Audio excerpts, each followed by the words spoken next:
to present the 2026-2027 alternative budget for consideration by the people of Kenya. The title of this presentation is "A Government Waging an Economic War Against its People." Fellow Kenyans, great nations and great economies are built through strategic and visionary leadership, intentional production, ethical and disciplined leadership, institutional stability, industrialization, and a collective national purpose. When these key factors lack in a nation, a country fails. Why do I say this? The government of Mr. William Ruto will present the budget estimates for the next financial year on Thursday, 11th June 2026. Later on, the Finance Bill 2026/2027 will be tabled to the National Assembly for debate. But what is in this budget and Finance Bill for Wanjiku? Both are a twin evil. The Finance Bill 2026 is taxing Kenyans into poverty. It is a killer and a threat to common mwananchi. It will break households while stifling the freedom of Kenyans and violating the very soul of our nation. The Constitution of Kenya 2010. It is a budget for a 50 regime billionaires and 1 trillionaire out of our sweat and blood. The two documents are not a rescue plan for the common mwananchi, but an increased tax burden on workers, consumers, farmers, businesses, manufacturers, SMEs, border operators, mama mbogas, and the youth who are the very soul of our nation. In my remarks, I will demonstrate how this is so. We, the Democracy for the Citizens Party, DCP, affirm that a national budget must be a plan for prosperity, a blueprint for opportunity, and a statement that gives priority to the people and not a cake for a few elites. We strongly hold that a people-centered budget must give priority to affordable food, access to education, affordable health care, affordable farm inputs, support small and medium enterprises, and support household savings and expand opportunities for our young people. Additionally, it must fully adhere to the Constitution of Kenya, and in particular Articles 220 and 221 on public participation.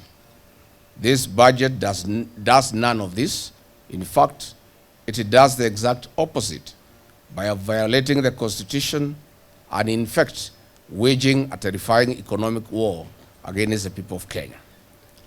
Dear Kenyans, the budget estimates before us at Kenya shillings 4.82 trillion is completely out of touch with Wanjiku.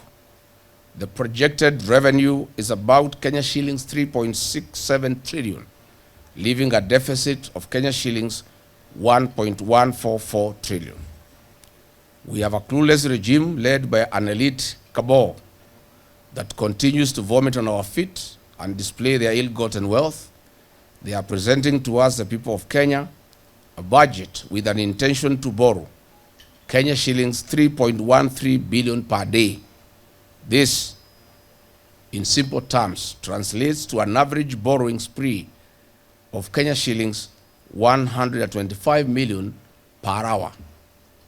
This is the money you see roofing State House, traveling overseas in luxurious jets, being dished at State House to bribe voters, and in EUDA campaign lorries, while the balances are blown in helicopters, in needless flights and charters. What if this money was channeled to our schools, hospitals, and road infrastructure to achieve a multiplier effect in the economy. Reports have shown that this government steals Kenya shillings 3 billion per day. Ironically, the same government borrows 3.14 billion per day. Why borrow to steal? Why can't you even steal less if at all you have to? What a regime. But first, we pose a fundamental question and state an undeniable fact. Over the last 4 years, the Ruto regime has taxed and illegally levied hardworking Kenyans a whopping 8.7 trillion Kenya shillings. Further, they have borrowed a whole 4.2 trillion Kenya shillings. Please show us the corresponding development projects. Where is the impact on Wanjiko? Fellow Kenyans, further, our country is trapped in a dangerous borrowing cycle. The Grand Coalition government under the late President Mwai Kibaki, the greatest president of our time, borrowed Kenya shillings 1.3 trillion in 10 years. The Jubilee government under President Uhuru Kenyatta borrowed 6.7 trillion in 10 years. This regime, a one-man show, has borrowed 4.2 trillion in 3 years. Today, as we speak, our public debt stands at 13 trillion Kenya shillings. The debt to GDP ratio is at 72.4%, which is far beyond the legal ceiling set by the Public Finance Management Act 2023. Ordinarily, a ratio of 55% debt to the GDP should guide fiscal restraint. But more troubling is the fact that interest on debt is currently at 1.3 trillion Kenya shillings per year. This is 79% of our revenue. The interest on debt has become the largest consumer of public revenue. In practical terms, the government is working first for leaders, then for the people, and we, the people of Kenya, are on our own. Dear Kenyans, I have been on record several times on the crisis our nation is in. Out of the 4.2 trillion Kenya shillings borrowed recklessly by this regime, only Kenya shillings 1.9 trillion went to the development expenditure. This is in direct contravention of Article 211 Constitution of Kenya. It also contravenes Section 152C of the PMF Act that prohibits the government from borrowing for recurrent expenditures. What kind of a household borrows a loan from a bank to buy food? To make the matters worse, the budget statement to be read next week proposes to borrow an additional 1.114 trillion Kenya shillings. Out of this, only 700 billion Kenya shillings will be spent on development. Where is the Kenya shillings 400 billion? This is budgeted corruption. In the financial year 2024-25, the government targeted to raise 2.75 trillion Kenya shillings, but collected only 2.26 trillion Kenya shillings. The revenue target was missed by Kenya shillings 487 billion. Why? In the financial year 2025-2026, the target was raised to Kenya shillings 2.92 trillion. The collections are at only Kenya shillings 2.04 trillion, leaving a shortfall of Kenya shillings 877 billion. Despite this persistent underperformance, the government is projecting tax revenues of Kenya shillings 2.86 trillion in the financial year 2026-2027. We are well advised that a realistic projection on revenue collections will be at 2.29 trillion Kenya shillings. Kenyans should expect a worse tax regime midway and lots of failed promises as usual. As the DCP party, we note with great concern that the expenditure projections of this regime continue to grow at a pace completely out of touch with Wanjiko. For example, a teacher in Wajir who earned a gross pay of 50,000 Kenya shillings in the year 2022 took home a net pay of Kenya shillings 42,000. However, and unfortunately under this regime, the same teacher takes home a net pay of 38,000 Kenya shillings. This is to skyrocketing food and fuel prices, and to a country where the roads are poorer, schools are no longer get capitation, and health care no longer works. Another example, in the year 2022, a basket of essential goods stood at Kenya shillings 14,000. Under this elite regime, it is now stands at 25,000 Kenya shillings for a medium-sized family. In addition to a shrinking payslip, Kenyan households are no longer able to save or afford essential goods for their families. Above all, the purchasing power has been sunk. This is while the wages remain stagnant and taxes keep soaring. Fellow Kenyans, the result is not prosperity.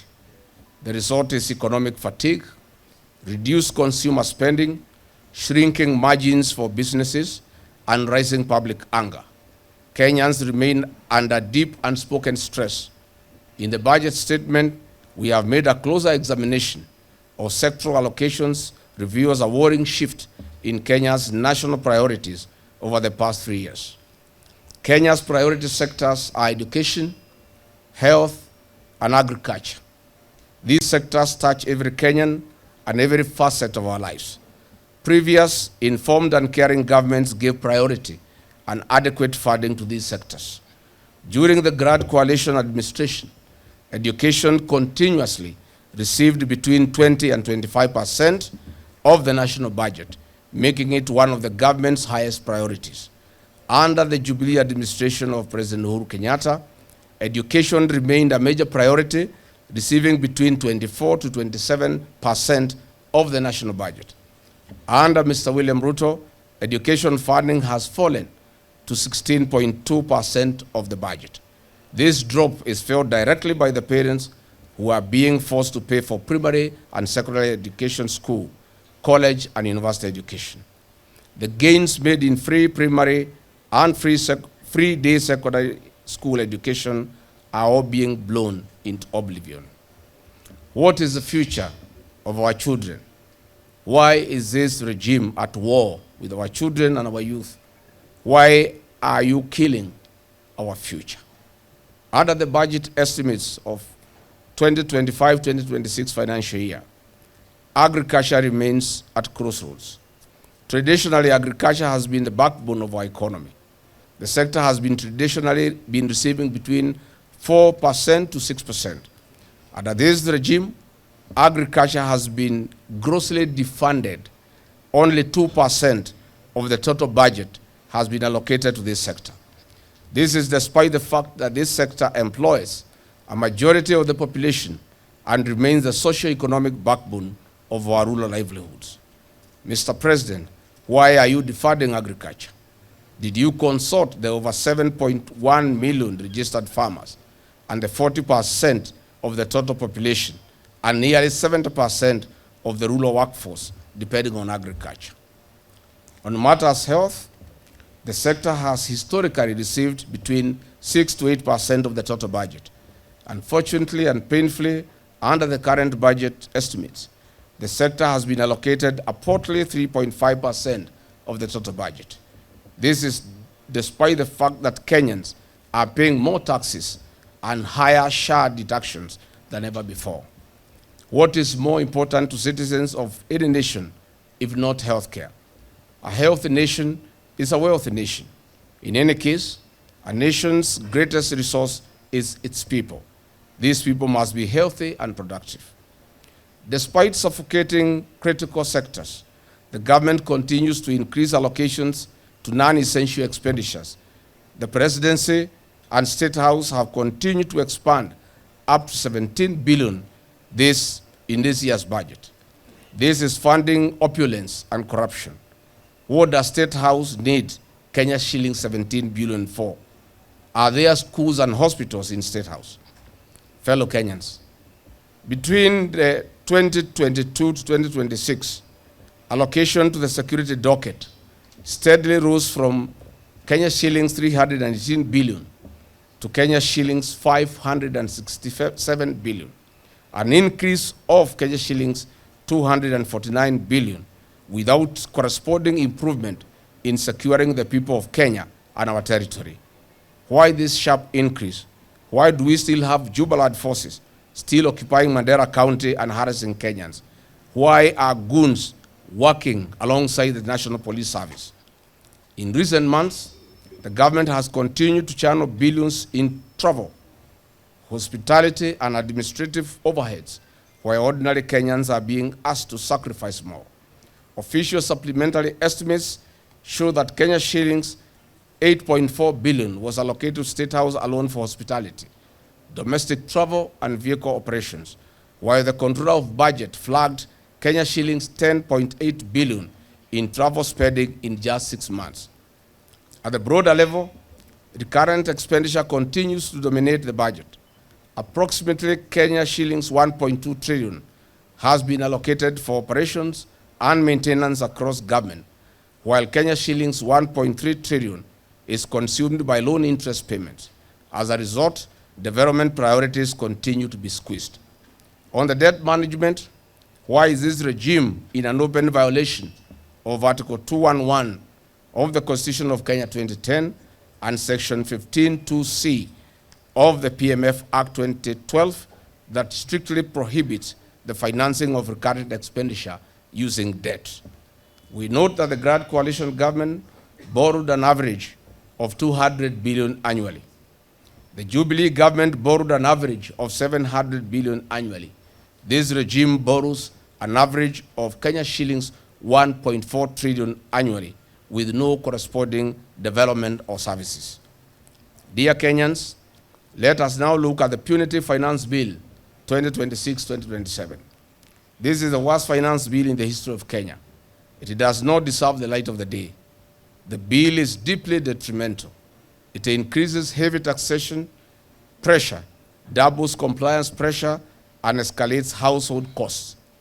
We thought it would have been expanded the economy and cushioned the ordinary mwananchi. Our first concern is the continued pursuit of unrealistic revenue targets, despite a history of persistent underperformance and an underperforming economy. The government revenue collections have consistently fallen short of targets, yet the response has been to introduce new taxes and illegal levies rather than addressing inefficiencies, broadening the tax base, or stimulating economic growth. This creates a cycle where businesses and citizens are repeatedly asked to shoulder a heavier burden to compensate for unrealistic fiscal planning. The second concern is a proposal to move certain products from zero-rated to VAT-exempt status, including solar products, electric mobility equipment, locally assembled mobile phones, and animal feeds. While this may appear neutral on paper, it effectively increases costs because producers can no longer recover input VAT. The inevitable result is higher prices for consumers, farmers, and businesses. At a time when Kenya should be encouraging renewable energy, agricultural productivity, and digital inclusion, these proposals move in the opposite direction. The proposed 16% VAT on digital payment service provider commissions is another regressive measure. Kenya has become a global leader in financial inclusion because mobile money and digital payments have reduced transaction costs and expanded access to financial services. There will be more pain at M-Pesa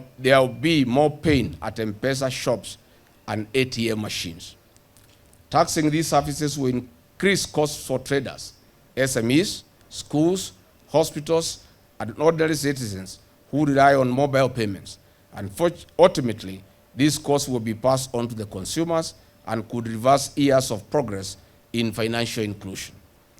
Further, the proposal to increase excess duty on mobile phones from 10% to 25% is particularly damaging to young people and low-income households. Mobile phones are no longer luxury goods. They are essential tools for education, businesses, communication, financial services, content creation for youth and the Gen Zs, and job searching. Increasing their costs will widen the digital divide and disproportionately affect students, entrepreneurs, and rural communities. We certainly know the finance bill also proposes a 30% growth withholding tax for what is called non-resident landlords, but effectively it affects the Kenyans in diaspora. While intended to raise revenue, the practical effect is likely to be higher rents for businesses and commercial tenants as landlords pass these costs to occupiers. This will increase operating costs for businesses and contribute to higher consumer prices. This is unfairly targeting our diaspora communities who should be investing back home while they work abroad. Where do you want these Kenyans to retire to? Or where do you want them to invest? Equally concerning is a proposal introducing a 60% minimum deemed dividend threshold. This measure risks penalizing businesses that retain earnings for expansion, working capital, debt repayment, and an investment. Rather than encouraging growth and job creation, firms will be forced to distribute funds that would otherwise be used for investment. From a governance perspective, one of the most troubling provisions is the proposed removal of protections against agency notices during active tax appeals. This will allow tax authorities to freeze bank accounts and enforce collection actions while disputes are still before tribunals or courts. Such powers will cripple businesses before they have an opportunity to be heard, undermining due process, investor confidence, and the constitutional principle of fair administrative action. The finance bill further proposes tax filing timelines from June 30th to April 30th and introduces stricter objection deadlines, which include weekends and public holidays, increasing compliance costs for businesses and taxpayers. These measures may appear administrative, but they affect businesses that lack the resources of larger corporations and will struggle to comply within shortened timelines. The cumulative effect of these proposals is deeply worrying. At a time when Kenyans are already grappling with a high cost of living, rising statutory deductions, expensive credit, unemployment, and weak economic growth, the Finance Bill 2026 places additional pressure on households and businesses. Instead of stimulating production, encouraging investment, and creating jobs, many of the proposals risk making Kenya a more expensive place to live, work, invest, and do business. We strongly hold that a people-centered finance bill would focus on expanding the tax base, sealing revenue leakages, promoting investment, protecting taxpayers' rights, supporting farmers and businesses, and creating an environment where economic growth and naturally generates sustainable tax revenues. Unfortunately, the current bill leans too heavily toward extracting more from an already strained economy, while doing too little to address the structural weaknesses that continue to undermine growth and prosperity. The finance bill represents a continuation of a failed philosophy. Whenever revenue targets are set, the government responds by introducing new taxes, new levies, new compliance obligations, and new penalties instead of confronting waste, corruption, and inefficiency within government itself. The danger is clear. Kenya cannot tax its way to prosperity. As Winston Churchill argued, a nation trying to tax itself into prosperity is like a man standing in a bucket and trying to lift himself up by the handle. In light of the danger the people of Kenya are exposed to through these budget estimates and punitive finance bill, DCP would rather have done the following to cushion Kenyans, create a prosperous nation, and dignify the Kenyan people. One, immediately we would stop the housing levy deductions to give relief to the payslip, return dignity to the employed, and extra expenses on employers.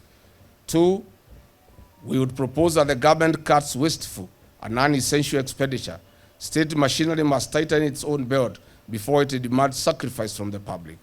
What is Kenya shilling 17 billion allocation to State House stand for? We would reduce it to Kenya shillings 3 billion. Thirdly, debt growth must be slowed, and then disciplined borrowing must be linked to high impact development, not recurrent consumption. Kenya must move toward a more sustainable fiscal posture with a credible plan to reduce the deficit over time. Fourthly, education, agriculture, and health must be protected as priority sectors. Agriculture should be funded as the engine of food security, rural employment, and lower inflation. Health should be funded as a core human right and an investment in productivity. 5, the government should pay pending bills to businesses and suppliers. That would restore liquidity, support SMEs, and stimulate activity across the economy. 6, taxation must be broadened fairly rather than imposed repeatedly on the same shrinking base. Compliance should be improved through modernization, transparency, and trust, not through punitive pressure on households already stretched to the limit. 7, Parliament must claim its oversight role. Budgets should be interrogated line by line, not passed as routine exercise. The legislature must insist on accountability, realistic revenue assumptions, and the protection of vulnerable sectors. Oversight is not obstruction, it is stewardship. Finally, the government must restore accountability. Every shilling spent should be explainable. Every project should be measurable. Every ministry should be held to performance, not rhetoric. In addition to the above, we would structure the budget as follows. Reduce the entire budget from Kenya shillings 4.8 trillion to Kenya shillings 3.7 trillion. In agriculture, we would increase from 97 billion to 300 billion. Health increase from 167.4 billion to 450 billion. Public administration, we would reduce from 354.9 billion to 250 billion. And borrowing, we would reduce from 1.44 trillion to zero borrowing. As DCP, we demand as follows. First, we demand a significant increase in funding for agriculture and healthcare, as I've already explained. Agriculture currently receives only 2.0% of the national budget, despite employing the majority of Kenyans and driving food security. We call for a progressive increase to at least 6% of the budget, approximately 300 billion Kenya shillings, as an immediate step towards achieving the 10% Maputo Declaration target. These resources should be directed toward irrigation, extension services, fertilizer support, value addition, storage facilities, aggregation centers, and market access to farmers. Health currently receives only 3.5% of the budget, far below the 15% Abuja Declaration target. We demand an increase to at least 9.5% of the budget to strengthen the county hospitals, improve staffing, ensure medicine availability, and make healthcare affordable and accessible for all Kenyans. Secondly, we demand a reduction in administrative and recurrent expenditure. Public administration currently consumes approximately 354.9 billion, while State House and other administrative expenditures continue to grow. The government must lead by example by reducing non-essential travel, hospitality, consultancies, duplication of agencies, and other administrative overheads. We propose a minimum 30% reduction, that's about 150 billion, in non-essential administrative expenditure, with the savings redirected to agriculture, health, education, and job creation. Thirdly, we demand realistic and credible revenue targets. For 3 consecutive years, the government has allocated only 80% of its projected tax revenues. Yet it continues to budget on increasingly ambitious assumptions. The Treasury must align revenue projections with actual economic performance and stop using unrealistic targets to justify new taxes and levies. A credible budget is built on realistic numbers, not wishful thinking. Number 4, we demand a reduction in borrowing and a clear path to fiscal sustainability. The 2026-2027 budget proposes a deficit of approximately 1.144 trillion, financed entirely through new debt. Kenya's public debt has already reached Kenya shillings 13 trillion, while debt servicing consumes more than half of government revenues. We call for a balanced budget with zero provision for new debt. Fellow Kenyans, if our country is to recover, we need a national reset built on discipline, fairness, and productive investment. This means restoring confidence in public finance. It means using public money to unlock private activity rather than crowd it out. It means making agriculture profitable, healthcare accessible, education effective, and business financing affordable. It also means understanding that economic growth is not created by slogans. Growth comes from productivity. It comes from predictable policy. It comes from trust between the state and citizens. It comes from a government that spends with restraint and plans with honesty. We demand a budget that puts people before politics and production before consumption. Kenya's future depends not on how much the government spends, but on how wisely it spends it. The farmer, the young people, the teacher, the healthcare worker, the entrepreneur, the police, and the civil servants searching for opportunities must once again become the center of national economic policy. We call on all elected representatives of the people to listen to the people and reject in total this budget estimate and finance bill 2026-2027. Fellow Kenyans, this budget should have been an opportunity to reset our fiscal path. Instead, it risks deepening the same pattern of debt dependence, weak priorities, and citizen frustration. We reject the idea that the national development is achieved by taxing people more while protecting inefficiency. We reject the idea that debt is an alternative to discipline. We reject the idea that a government can build prosperity by ignoring its citizens. The future of Kenya will not be built by a budget that feeds bureaucracy. It will be built by a budget that empowers production, protects the vulnerable, rewards honesty, and places people before politics. That is the Kenya we deserve. That is the Kenya we must demand. And that is the Kenya that we must build. Finally, I urge the people of Kenya that we remain vigilant. We must call out our elected leaders supporting this reckless budget estimate and punitive Finance Bill 2026-27. Keep a record of all those who will stand with the Kenyan people and those who will stand with this reckless proposal and regime. The day of reckoning is 10th August 2027. God bless you, God bless Kenya, and thank you.